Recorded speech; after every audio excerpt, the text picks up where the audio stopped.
Grupi punues për riemrimin e rrugëve në Tetov filloi me punë. Këtë e bëri të ditur zëvendës kryetari i komunës së Tetovës, njëherës edhe kryetari i grupit punues Albi Qamili.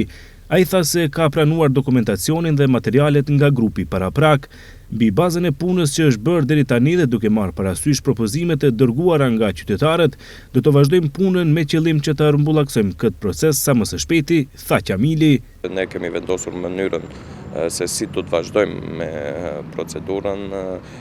Kemi vendosur që deri në mbledhjen e radhës të rishqirtojmë listën dhe mbledhjen e radhës grupit punues kemi një listë përfundimtare të propozimeve, pasi keni parasysh në listën e propozimeve kemi emra të cilët nuk korespondojnë me ligjin, kemi emra të propozime të duplifikuara, kemi propozime të cilët nuk i përmbushin kriteriumet për të qenë emër i një rruge, se ka edhe për emrat e rrugëve ka kriteriume të ndryshme, personi duhet jetë i vdekur, mos jetë emri shumë i gjatë e kështu me radhë. Ai bëri të ditur se fillimisht do të emërohen rrugët që nuk kanë as emra dhe as numra dhe më pas do të vazhdohet sipas nevoje. Sa i përket metodologjisë, fillimisht prioritete kemi që të emërtojmë rrugët që nuk kanë fare emra, po nuk kanë as numra. Në Tetov ka rrugë që nuk kanë qenë fare të identifikuara, ka rrugë që kanë qenë të identifikuara, nuk kanë as emra as numra, ka rrugë që kanë vetëm emra. Ne si fillim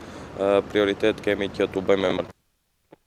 Shkemi edhe tek rrugët ekzistuese dhe në fund do të mundohemi që këtë proces ta mbyllim sa më mirë qetë e mundshme. Ai thotë se koha për propozim të emrave ka mbaruar dhe se tani vetëm do të bëhet seleksionimi dhe pastrimi i propozimeve, duke zgjedhur emrat që plotësojnë kriteret. Ne besojmë se kur do të jemi në fund të kësaj procedure, pasi të kemi bërë një lloj propozimi konkret, propozimi i cili duhet të dërgohet edhe në qeveri, ne do të kemi edhe një debat publik, por